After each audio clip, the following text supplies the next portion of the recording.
Welcome back to my channel women's health talker. यहाँ पर हम बात करते हैं वुमेंस के हेल्थ से रिलेटेड टॉपिक पर। तो आज हम जिस टॉपिक पे बात करने वाले हैं वो है प्रेगनेंसी से रिलेटेड, और आज हम कुछ ऐसे सिम्टम्स के बारे में बात करने वाले हैं जो कि आपको प्रेगनेंसी में बिल्कुल भी इग्नोर नहीं करने हैं। अगर आपको ये सिम्टम आते हैं आपको तुरंत से तुरंत डॉक्टर की सलाह लेनी है और अपना पूरा चेकअप कराना है, पूरा ट्रीटमेंट कराना है, क्योंकि ये सिम्टम जो हैं आपको नॉर्मली भी लग सकते हैं लेकिन ये नॉर्मल नहीं होते हैं, ये रिस्की होते हैं। तो इनमें सबसे पहले हम बात कर लेते हैं प्रेगनेंसी के टाइम पे आने वाले। वैसे तो जब भी आपकी प्रेगनेंसी कंफर्म होती है, कंसीव करते हैं, उस टाइम पर आपको हल्के फुल्के चक्कर महसूस हो सकते हैं जो कि नॉर्मली होते हैं, लेकिन आपको बहुत ज़्यादा तेज़ चक्कर आ रहे हैं और रेगुलर आ रहे हैं और काफ़ी टाइम तक रहते हैं तो फिर ये नॉर्मल नहीं है, ये खतरे की घंटी है और ये बीमारी का संकेत होता है। इसलिए आपको तुरंत से तुरंत अपने गायनिक से मिलना चाहिए और इसके रीज़न पर बात करनी चाहिए। इसके रीज़न भी बहुत सारे हो सकते हैं, तो इसलिए ज़रूरी होता है, जैसे कि ब्रेन ट्यूमर है या फिर कोई दूसरी कंडीशन बन जाती है, हाई बीपी की समस्या हो जाती है या फिर हार्ट से लेकर के कोई प्रॉब्लम हो जाती है, तो ये सभी दिक्कतें हो सकती हैं। इसलिए ज़रूरी है, अगर आपको तेज़ चक्कर आ रहे हैं तो ज़रूर डॉक्टर से मिलें और उसका पता लगाएं। लिगामेंट्स में खिंचाव यानी पेट के निचले हिस्से में खिंचाव आना, ये भी एक प्रेगनेंसी का कॉमन सिम्टम होता है, क्योंकि जैसे ही आपकी प्रेगनेंसी ठहरती है आपके लिगामेंट्स या टिश्यू में खिंचाव आता है और पेट फूला हुआ भारीपन लिए हुए लगता है। लेकिन आपको यह खिंचाव बहुत तेज हो रहा है, साथ में ऐंठन और दर्द हो रही है, तो ये नॉर्मल नहीं होता। ये बहुत सारे रीज़न हो सकते हैं, जैसे कि आपकी एटोपिक प्रेगनेंसी, यानी कि इस पर मैं पहले वीडियो बना चुकी हूँ, आप देख लेना। जब प्रेगनेंसी आपकी नॉर्मल जगह पर नहीं टिक करके गलत जगह पर टिक जाती है, यानी ट्यूब में टिक जाती है, तो इसे एटोपिक प्रेगनेंसी कहते हैं और इसकी वजह से आपको ये प्रॉब्लम हो सकती है। इसके अलावा मिसकैरेज का सिम्टम भी हो सकता है। इसके अलावा आपका जो प्लेसेंटा प्रीविया की प्रॉब्लम हो सकती है, जिसके कारण से जो प्लेसेंटा अपनी जगह से खिसक जाता है और इस ब्लीडिंग भी आपको हो सकती है। इसके अलावा फाइब्रॉइड की समस्या हो सकती है और भी कई सारे रीजन हो सकते हैं। इसलिए ज़रूरी होता है कि अगर आपको पेल्विक एरिया में बहुत ज़्यादा तेज़ मरोड़, दर्द, सूजन, खिंचाव हो रहा है तो डॉक्टर से ज़रूर मिलें।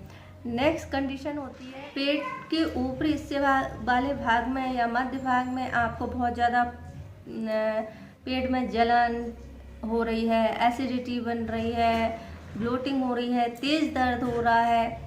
तो इस तरह के जो सिम्टम होते हैं वो नॉर्मल नहीं होते। वैसे तो नॉर्मल सिम्टम में होते हैं, आपको इंडाइजेशन की वजह से आपको गैस, बदहजमी हो सकती है या फिर पेट फूलने की समस्या हो सकती है, जो कि कुछ टाइम बाद आपकी नॉर्मली ठीक हो जाती है।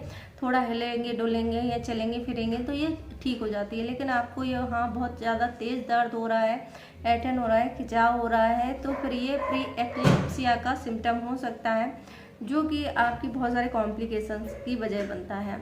आपका वेजाइनल डिस्चार्ज, प्रेगनेंसी जब आपकी कंसीव हो जाती है उसके बाद भी हल्का फुल्का डिस्चार्ज आपको हो सकता है, स्पॉटिंग वगैरह हो सकती है, जो कि पूरी तरीके से नॉर्मल होती है। लेकिन आपको बहुत ज़्यादा ब्लीडिंग हो रही है, बहुत ज़्यादा हैवी डिस्चार्ज हो रहा है, तो ये नॉर्मल नहीं होता और इसके लिए आपको तुरंत डॉक्टर से मिलना चाहिए। मिसकैरेज का सिम्टम हो सकता है या फिर आपको जो दर्द है बहुत तेज़ हो रहा है, एक साइड ही हो रहा है, बहुत तेज़ हो रहा है और पीठ में दर्द हो रहा है, तो ये रिस्की होता है। तो अगर आपको इस तरह के सिम्टम आ रहे हैं तो इसके रीज़न हो सकते हैं, जैसे प्लेसेंटा प्रीविया का नीचे आ जाना या फिर आपका जो डिलीवरी का टाइम है वो जल्दी आ जाना।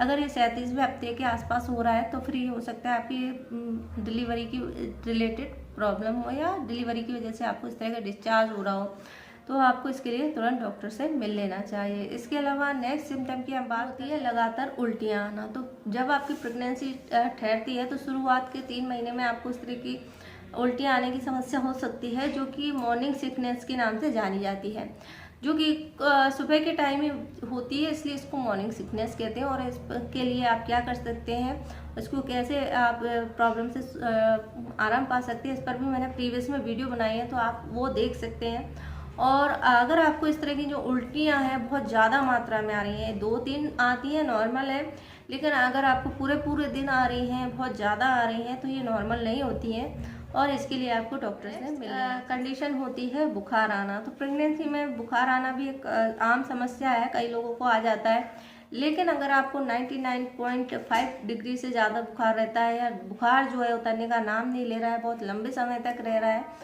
तो ये नॉर्मल नहीं होता।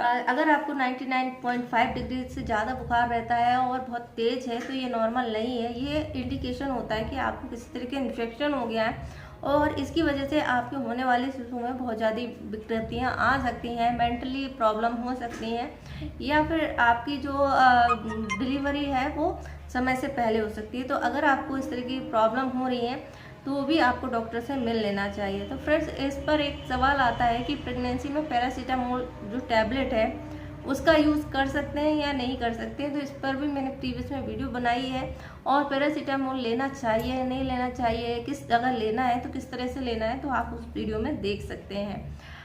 प्रेगनेंसी टाइम में आपको अचानक ही धुंधला दिखाई देना शुरू हो गया या फिर आपको चकाचौंध होने लगी है, तो ये भी नॉर्मल सिम्टम नहीं है। प्रेगनेंसी में अगर आपके साथ ऐसा होने लगा है तो ये बीमारी का संकेत है। हो सकता है आपको ब्रेन ट्यूमर जैसी कोई गंभीर बीमारी हो रही है और इसके लिए आपको डॉक्टर से मिल लेना चाहिए और चेकअप कराना चाहिए। तो इस तरह की जो कॉम्प्लिकेशंस है प्रेगनेंसी टाइम में ज़्यादा हो जाते हैं, बढ़ जाते हैं, या फिर डायबिटीज़ भी इसका एक रीज़न हो सकती है जो कि आपकी प्रेगनेंसी टाइम में बहुत महिलाओं को हो जाती है। तो इसके लिए भी आपको ट्रीटमेंट लेने की ज़रूरत होती है। तो ये कुछ ऐसे सिम्टम हैं जिन्हें हम नॉर्मल भी समझ लेते हैं, लेकिन ये नॉर्मल नहीं होते हैं। तो अगर जो नॉर्मल है सिम्टम होते हैं उनसे ज़्यादा आपको ये आ रहे हैं तो ये नॉर्मल बिल्कुल भी नहीं है और इसके लिए आपको तुरंत डॉक्टर से मिल लेना चाहिए।